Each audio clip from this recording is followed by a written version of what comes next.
Assalamualaikum warahmatullahi wabarakatuh. Semoga kesehatan, keselamatan, dan keberkahan selalu dilimpahkan kepada kita semua. Pada kesempatan ini, saya Jumanto dengan nomor induk mahasiswa 2202010102060 dari Prodi Manajemen Unsia akan menyampaikan hasil ujian tengah semester mata kuliah Perekonomian Indonesia dengan judul Strategi Indonesia Hindari Middle Income Trap. Kita ketahui bersama bahwa visi Indonesia menjadi negara maju pada tahun 2045 atau yang kita sebut Indonesia Emas. Middle Income Trap. Menurut pendapat Bill dan Karas, Middle Income Trap merupakan suatu perekonomian yang mengalami penurunan dinamisme ekonomi yang tajam setelah berhasil bertransisi dari status berpenghasilan rendah ke menengah. Beberapa permasalahan yang mengalami middle income trap adalah yang pertama, teknologi anak bangsa tidak dipakai dalam manufaktur. Perkembangan manufaktur memicu perpecahan karena timbulnya bermacam kelompok. Yang kedua, biaya upah dan produksi semakin meningkat. Hal ini terjebak pada lonjakan biaya produksi. Yang ketiga, persoalan birokrasi dan aturan, ketidakseimbangan birokrasi pemerintah dengan perkembangan ekonomi yang melaju pesat. Yang keempat, transformasi ekonomi, di mana pada tahapan ini tentunya memerlukan banyak biaya. Dan yang kelima, kurangnya dukungan kebijakan dan sumber daya manusia. Hal ini terdapat dalam kegagalan dalam melakukan menarik investasi. Beberapa solusi yang telah dilakukan oleh pemerintah Indonesia untuk menghindari middle income trap, terdapat beberapa aspek yang tentunya semuanya adalah untuk mencapai level pertumbuhan ekonomi yang tinggi. Aspek pertama adalah kebijakan fiskal, hilirisasi sumber daya alam, menjalankan UMKM yang berbasis digital. Yang kedua, kebijakan utang luar negeri. Diharapkan utang luar negeri untuk melakukan hal-hal yang produktif dan membangun infrastruktur. Dan yang ketiga, kebijakan moneter. Hal ini untuk pengendalian inflasi, peningkatan sumber daya manusia, terpenuhi semua hak masyarakat mulai dari kesehatan, pengetahuan yang berdampak baik dalam kemajuan pengetahuan, riset, inovasi, sains, dan teknologi. Kebijakan fiskal. Kebijakan fiskal ini merupakan penyesuaian dalam pendapatan dan pengeluaran pemerintah sebagaimana ditetapkan dalam APBN untuk mencapai kestabilan ekonomi yang lebih baik dan laju pembangunan ekonomi yang dikehendaki dan umumnya ditetapkan dalam rancangan pembangunan. Kebijakan fiskal ini merupakan penguatan anggaran prioritas dalam rangka mendukung transformasi ekonomi. Yang selanjutnya, perbaikan regulasi,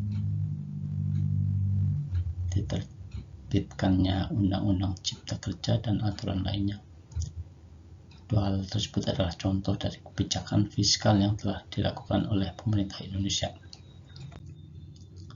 Kebijakan moneter yang dilakukan oleh pemerintah melalui Bank Sentral untuk mengatur penawaran uang dan tingkat bunga pada level yang wajar.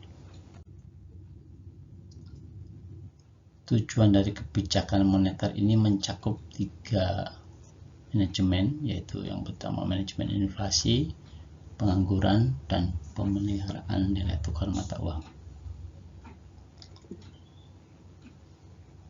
Yang pertama tadi disebutkan adalah pengendalian inflasi. Yang kedua, transformasi ekonomi yang berkelanjutan termasuk sektor industri pariwisata, peningkatan produktivitas sektor pertanian, perkebunan, dan perikanan, Dan yang ketiga, hilirisasi sumber daya alam. Ketiga hal tersebut adalah beberapa kebijakan moneter yang telah ditekan oleh pemerintah Indonesia. Dan ini merupakan timeline dari pertumbuhan ekonomi Indonesia yang diharapkan pada tahun 2045 telah mencapai Indonesia maju. Pada tahun ini 2024 kita telah melakukan pemilihan umum yang diharapkan dapat mereform pertumbuhan ekonomi, dan pada tahun 2024 telah menghasilkan pemimpin baru yang diharapkan pada tahun 2025 nanti dapat melakukan langkah perekonomian ke depan. Pada tahun 2030 Indonesia mendapatkan suatu bonus demokrasi yang bagus untuk pertumbuhan ekonomi, dan diharapkan pada tahun 2035 Indonesia masuk dalam ranking top 10 World GDP. Dan harapan pada tahun 2040 pertumbuhan ekonomi rata-rata 6%. Hal ini adalah langkah untuk mencapai Indonesia maju pada tahun 2045. Langkah persiapan tentunya. Yang ketiga, kebijakan utang luar negeri. Kebijakan utang luar negeri bagi Indonesia telah dilakukan pada tahun 1970, di mana pembiayaan melalui utang luar negeri adalah hal yang wajar dilakukan oleh negara yang sedang berkembang, tentunya untuk pembiayaan proyek-proyek infrastruktur dan proyek yang produktif dan bermanfaat. Ini adalah data dari utang luar negeri Indonesia, di mana komposisi utang luar negeri Indonesia pada tahun 2023 didominasi oleh SPN domestik yang mencapai 71,31%.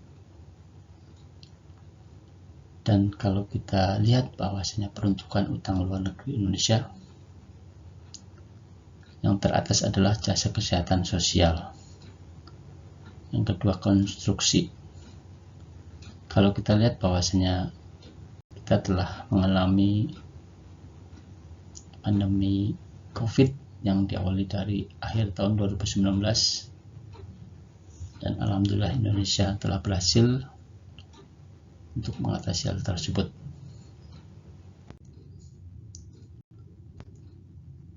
Jadi dapat disimpulkan bahwasanya strategi Indonesia hindari middle income trap.